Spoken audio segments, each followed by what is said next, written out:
Tinggal daun sih bibig-bibig mo kasayan jiga so ganito ka tek tagana ba.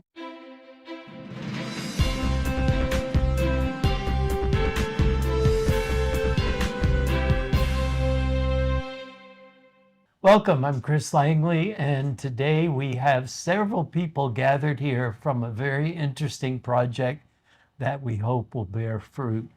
Right next to me is Paul Burrow, and he is, I had to write this down, a Stanford postgrad researcher. And he's going to sort of start us off talking about this environmental climate project by talking to us and talking to people in the Owens Valley. So welcome, Paul. Well, thank you for having me, Chris. I'm glad to be here. Good. So tell us a little bit about what this project is, who you are, and who the other people are here. All right, sounds good. Well, I'm Paul Burrow. I'm a researcher, and I've been working in the Sierra Nevada over the last 10 years. Mostly been doing work up in Alpine County and Mono County, but I actually worked out here on my dissertation, which was looking at climate and land use change and its impacts on rural and indigenous communities in the Eastern Sierra, and had lots of conversations with residents and local organizations and tribal nations, and that really gave birth to this collaborative project we're doing. The overall project is called the Pinyon Community Climate Action Project. It's funded by the University of California. It's community-based, which means we have a steering committee of local organizations that are helping guide the work. Some of it's more ecological research that's happening in pinyon juniper woodlands in this area, but the social research and the community engagement is really much broader and thinks about how communities are grappling with environmental changes and what can be done to improve community resilience amidst all of these changes. Assuming it all works out, what would be a really good final product? Well, so from this summer's effort, which is we're calling the Eastern Sierra Land and Community Survey, we want to go around and talk to residents about what the values are around land and how they use lands and what they think the major issues are. We didn't want to come in with some predetermined ideas of what mattered to communities. We wanted to hear from communities themselves. And so all of our conversations that we're doing this summer, some of which are one-on-one or small groups, there'll also be a survey that we'll be sending out by mail, and we'll be emailing and calling people, is all supposed to feed into a community needs and values assessment that we'll be developing next year, which is really about elevating community voices and perspectives on land stewardship in the Eastern Sierra in the context of environmental change. And that will be a document that will go through public review and we'll share with people who were involved in the research, who participated in talking with us. And we hope that it will be a nice product that can really speak to what people in the Eastern Sierra think is important when it comes to managing land in the context of climate change. How does it become finally implemented or something that we can see and will improve our lives here? That's a good question. I mean, I think a lot of that happens on a policy level, and we've been working hard to build relationships with policymakers, and we hope that the report can be a blueprint for advancing conversations with local governments, with land managers, federal land managers in the area, other community organizations, and that it could feed into actionable on-the-ground projects that are going to benefit people's lives here in the Eastern Sierra. I've lived here a long time, and I became very interested in landscape and land. I was the film commissioner, which is all about land here. That's why they're here filming. But also I was working with a photographer on landscape. So I really found landscape amazing, and amazing how you can read things from the landscape. Yeah. And I'm hoping you find people that can do that. I'm sure you can. One of the best ways to interview people is actually out on the land. These walking interviews. You go out someplace that is important to someone. It might be where they live. It might be a special place, and you walk through it and you talk to them and let them tell the story of that place and their connection to it. And I think that's a really powerful way to understand landscape. How do you keep security in the sense of people aren't shy about their name getting attached to a particular opinion or point of view? That's a good question. So we're not a journalism organization, and so we have research protections through the university. We're required to hold all the information in confidence. So we never release any information about who spoke to us or attach anyone's name to any document or any quote or anything that comes out. In all the writing that I do, I always use pseudonyms. So we would never use anyone's information, and that's so people feel comfortable, saying what they want about it. And that's pretty core for doing social research like this, that you protect people's confidentiality. That's very critical to us. And you make that clear to them before you begin. Exactly. And we provide, a document to them where, if they don't like how something turned out, they can talk to the university, right? And the university has an office that handles And complaints. that would be Stanford. Yep. In this case. Mm-hmm. Yep. How do you record it, or how does that work? Well, we ask permission to audio record. If people feel comfortable with that, then we'll do an audio Typically recording. people feel comfortable? I would say like 98% of the time people feel comfortable. And if they don't, then we just take some handwritten notes. Yeah. Okay. And sometimes we talk off the record with people, or people will ask us to stop the recording because they want to share something that they don't want to be memorialized that way. And that's totally fine. That's a very normal thing that people have that ability to stop it at any point. And actually, people also have the ability to withdraw their participation after the fact. Yeah. So 6 months later, they say, oh, gee, I don't think I want to be involved anymore. They can choose to do that, and we'll destroy the data. So what would be ongoing, what that they would participate in besides the interview itself? So we have the interviews, we have these small group discussions where we get a group of people together over a meal to talk about some of the themes, and that's more interactive, which I think can help create a different kind of conversation when you're just talking one-on-one. I think we'll be following up with people next summer and in future years, not just in sharing some of the interim things that we learned, but this is really about building a long-term foundation for community-based work in the region. And so we hope this will just be the beginning of long-term engagement with people that are interested. So that's the summer months is what you're doing the interviews with? Yeah, just this summer, while we have a group of 10 of us out here working, and we hope that we come out for quarterly meetings with our community partners. We'll be back, I'm sure, next summer doing some more work, but we want to wait and see what we learn this summer and come back and talk about some of the things we learned. Do you look for things that more than one person said, or Yeah, so one thing you do with the interview transcript, so you have an audio file and then you would transcribe it. You take the person's name out of it, and you'll go through it and you look for cross-cutting themes. And so there are different software tools that researchers use where they can code interviews so that you can look across a particular theme and see how does it vary at different parts of the community, or where actually is there a breadth of mutual understanding or kind of shared perspective. So we definitely are really interested to learn about that. Now, should they get in touch with you, or do you get in touch with them, or how does that work? They could definitely get in touch with us. We've been putting flyers up around town. We have a website, Eastern Sierra Survey. We even had one in Lone Pine. That's perfect. So we've been hearing from people already from that. There's a code and a website on the flyers. They can get in touch with us and we'll set up a time to talk. But we'll also be reaching out to people. Often when we interview people, we ask them, hey, are there other people that you think we should talk to? And we follow that out. That's called snowball sampling. And it's actually very effective. And it's a good way to reach people. And then the survey will be reaching out by email, by phone, by mail. So we expect a lot of people will hear from us at some point this summer, and we welcome their involvement if they would like to be involved. It sounds very exciting to me and important, because we have lots of effects on our landscape, obviously. Thing called DWP, for instance. Yeah. All right. Well, anything else you want to add? Maybe just add that we don't come in here as the experts. We people that live here are the experts, and that's who we want to learn from. And so we're just excited to listen. That's all our job is this summer, is to go out there and listen to members of the community. How many interviews is a minimum for you to have a valid result? Our goal for this project is to do at least 100. We'd like to do more than that. What a valid level is really varies, but doing 100 interviews, you will learn a lot. We have been listening to Paul Barrow, who is in charge. Is that fair to say? I'm out here running the field team this summer. Yeah. Okay, good. And I'm Chris Langley. Thank you for watching.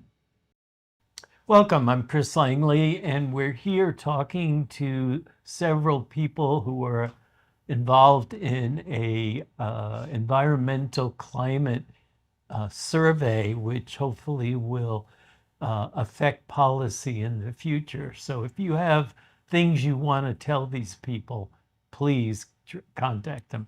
But I have Emily, I guess is your official name. Official name, yeah. Emily Watkins, and she's going to talk to us about herself and then about other people as well, and then about the project and the process, so you don't have to have questions about what the project will expect of you. On your mark, get set, go. Okay. So thank you for the introduction, Chris. Yeah, my name is Emily Watkins. I'm currently a grad student at UC Davis in the Native American Studies Department. Which is a good school, too. Yes, it is. Yeah, go Aggies. So I'm an absentee Shawnee and Yahunktawan Dakota person. And why don't you say that again slowly? Oh, yes. Absentee Shawnee and Yahunktawan Dakota are the two tribes my family is affiliated with. So I'm here at Davis, or I attend Davis. I'm here in Owens Valley as part of my summer research, helping out the PICA project. So yeah, I'm excited to interact with the local Indigenous community and the community at large here in the Owens Valley. Great. Now, why don't you give us some background about the project, but even more, what you've already done some interviews and how they felt and what you're looking for. Yeah. So the PICA project, the sub kind of category of that I'm involved in is the Eastern Sierra Land and Community Survey. Kind of a mouthful. But our goal That's why I let you introduce it. Yeah, our goal this summer is just to talk to folks in the Eastern Sierra region, you know, as far north as like South Lake Tahoe even, and then down towards Lone Pine and Haywee, all down the Long Valley, Owens Valley area. And so part of my role is conducting interviews and helping out with other research. So we're just looking to see how folks engage with the landscape and what they love about the Eastern Sierras and what they love about the land. Now, am I correct that you've done some interviews already? Yeah, so I've talked to a few folks locally, which has been really cool. What were your observations and what did they have to say?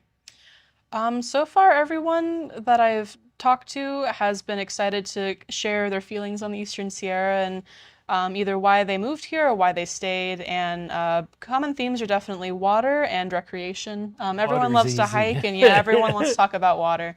So that's been good to hear so far. Yeah, that's a big deal for us historically and lack thereof as well. So how do you proceed with an interview? How do you typically meet the person and describe the project, just like a short kind of thing so they would know what to expect? Yeah, so we're looking for folks who've lived here long-term, and that could be long-term seasonals that return every year, but more specifically, hoping to find folks that have lived here permanently for multiple years or were born here. You know, families that have been here multiple generations even. And, you know, once we either, you know, introduce ourselves, local business owners, people that were recommended to us, and then from there, we ask for more folks that those people think would be good to talk to. Yeah, so generally I just try to have a friendly approach. Have you ever done this before? Do you have experience or? Not really. I've done some writing projects when I've talked to people, but nothing quite this intense. Sounds fun. Yeah, to me. it has been fun. And I grew up in a very rural ag community. My hometown has about 6,000 people, so I'm used to living in a smaller town, and I really enjoy it. So it's been nice talking to other folks here in the area. Most of our towns are pretty small. Bishop is our metropolitan area, I guess, basically. Yeah, big So city. when I want to go shopping, I come to Bishop. So yeah, it's been nice exploring so far. It's been nice talking to people. what else should we know about your project, or what would you like to tell people? Yeah, so we're hoping to reach at least 100 interviews, and we're also doing some focus groups, talking to, you know, smaller groups that may have things in common, and kind of just facilitating discussion around the Eastern Sierras and the Owens Valley and Long Valley, and then also some household surveys. So that'll be interesting to conduct. It's something I have zero experience with. Interviews a little bit, but the household surveys not so much. So you may be getting a call or a letter or a knock on your door from us, so please don't be scared. We're friendly, I promise. You don't look very scary to me, No. I'll be honest. Yeah, You look that's like a lot of people here. I mean, so Yeah, trying to blend Have in. you heard about the Big Pine, what do you call it? Their interviews that they did in the 30s, and they're very protective, but that might be something to pursue. I think they're kept at Berkeley, but I was in this class that went on and on and on because we're having so much fun and learning so much about it. Nice. And when you mentioned Long Valley, there's a wonderful one that I got to read. I can't share it with you because the tribe really protects it, but Yeah, understandable. yeah, yes, Yeah, for sure. yeah. Cool. And anything else? I don't think so. I feel like I covered most things, but yeah, if you see our flyer around town, feel free to scan it, shoot us an email, or if you see me, I guess approach me if you want to. But yeah, you'll probably be hearing from one of us at some point this summer. So I hope if you do that you are willing to chat. So we want a wide variety of perspectives. We want to hear from everybody. Everyone's view on on Eastern Sierras is very important. We all live here. Well, I don't, but I appreciate those who do. Paul mentioned that there's security, and that'll be playing at some Yes. point Yeah. on KSRW and on Sierra Wave. So do you want to reiterate? Because some people are very shy and are afraid if they say something controversial, they might be either misquoted or they might feel exposed. So. Yeah, of course. Thank you for bringing that up. Yeah, so everything we do is 100% confidential and anonymous. If we do conduct an interview or focus group, we will be doing an audio recording with your permission, but we will totally erase your name and any personal identifiers from the transcript later, and then later delete the audio. So 100% anonymous. And I had a further thought. And so what's said by everybody will be analyzed, and then hopefully that will eventually result in policies if policies are suggested by this. So that will be what we get out of it, I think. Yeah, so we're hoping that the more people we talk to, we'll find some common threads. Sometimes it feels like it may be hard to find common ground amongst different communities, but there's always at least one common thread, and that's important to realize and important to find. But also just, to reiterate, everyone's opinion is important. Everyone who lives here should have a say in, I think, what goes on their landscape and in their communities. They should. Yeah. Yes. So no bad opinions. We want to hear all of them. We don't have to censor. No. Okay. Yeah. Uncensored, but anonymous. So. Yes. All right. Sounds good to me. So I have been here with M.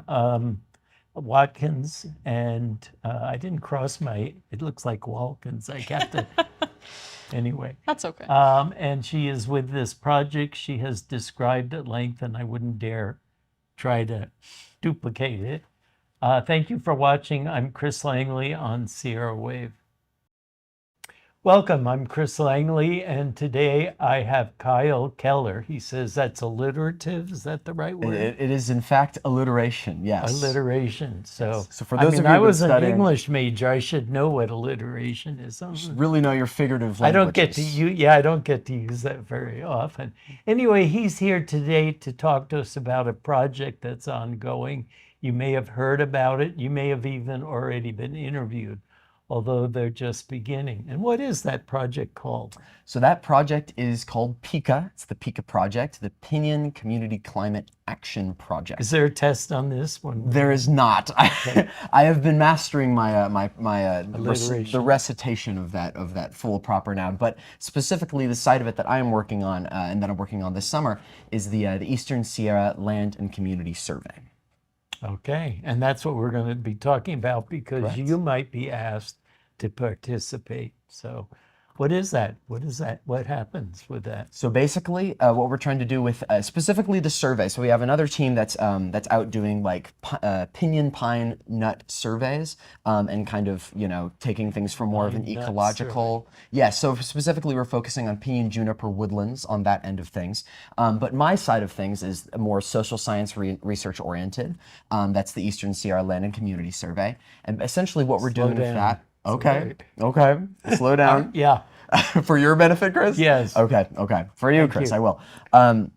So the project, basically, what we're trying to do with it is we're trying to learn how people value and use the land around here.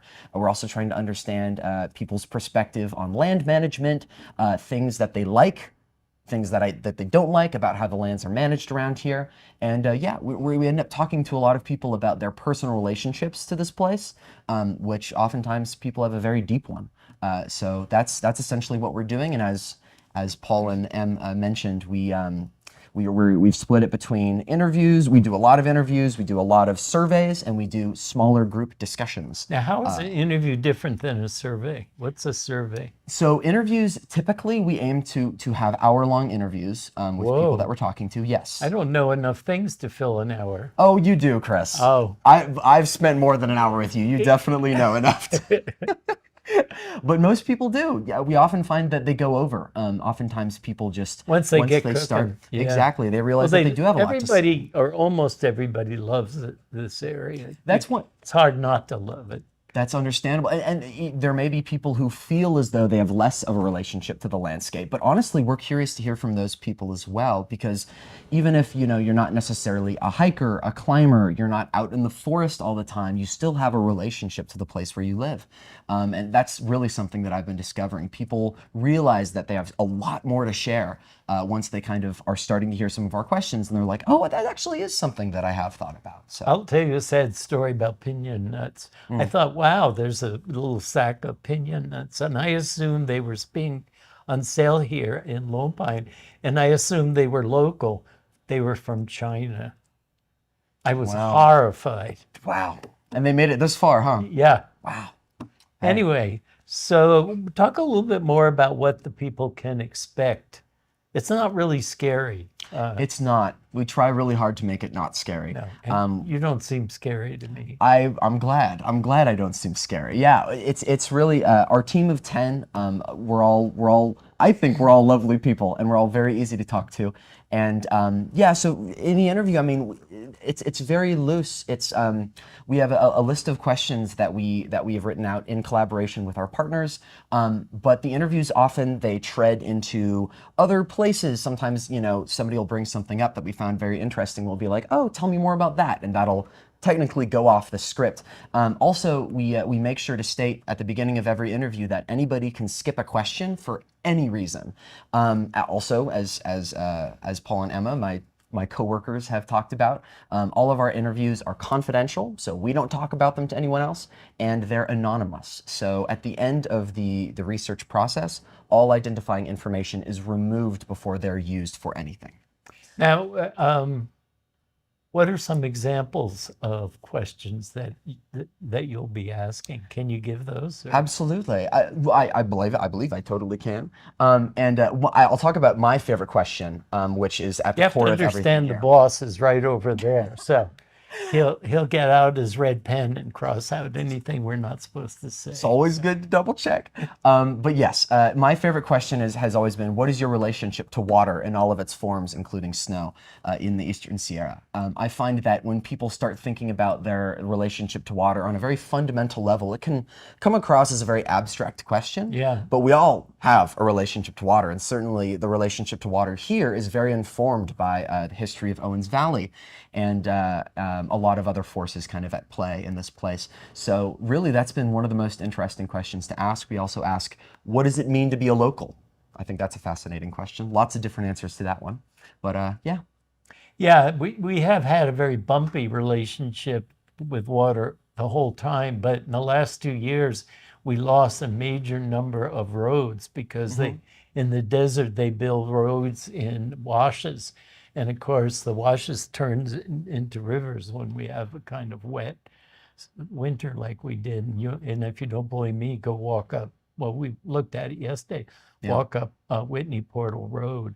And it's a pain. It's been out for a whole year, and that's a major thoroughfare for our economy. So absolutely, and much in the same way that, as you've described, water can be a force of tremendous environmental change and a force of tremendous destruction in some cases.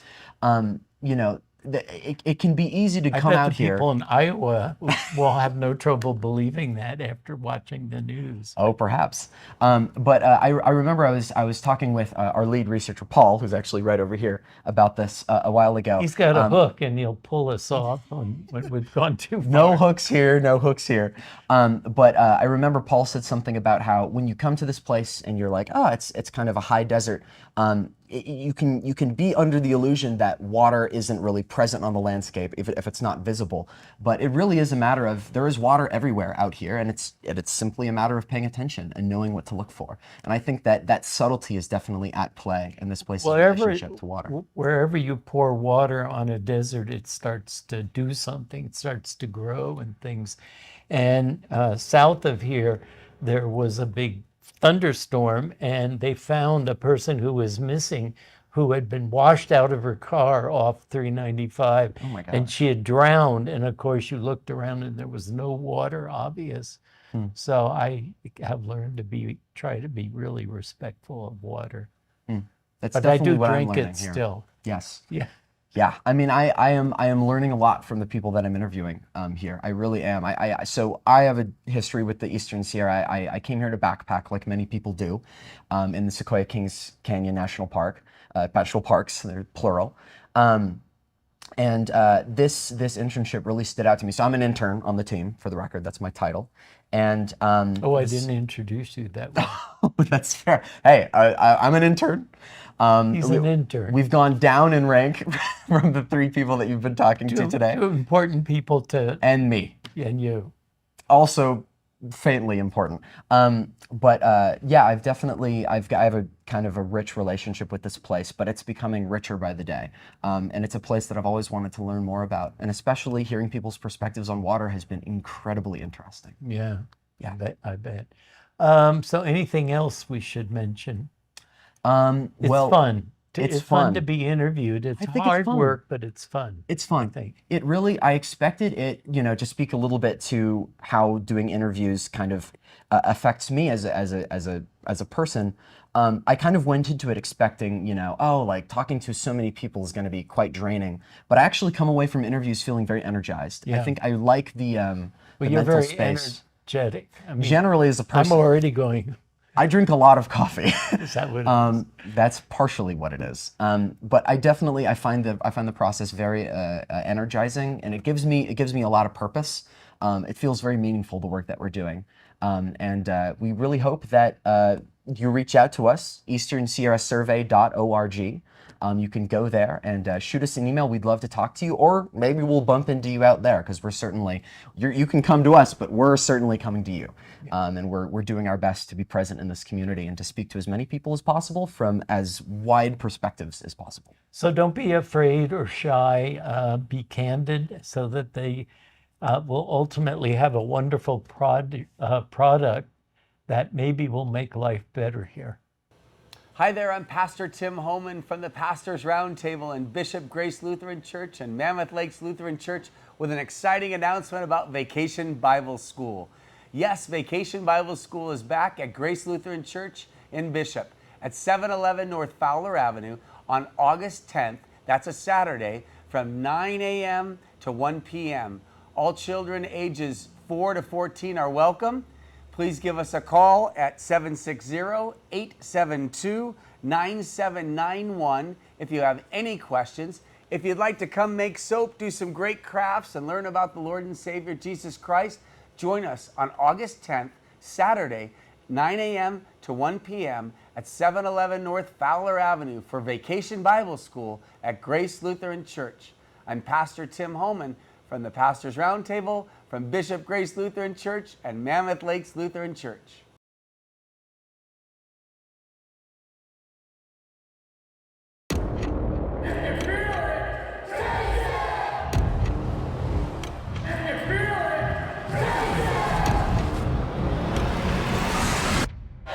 If you feel it,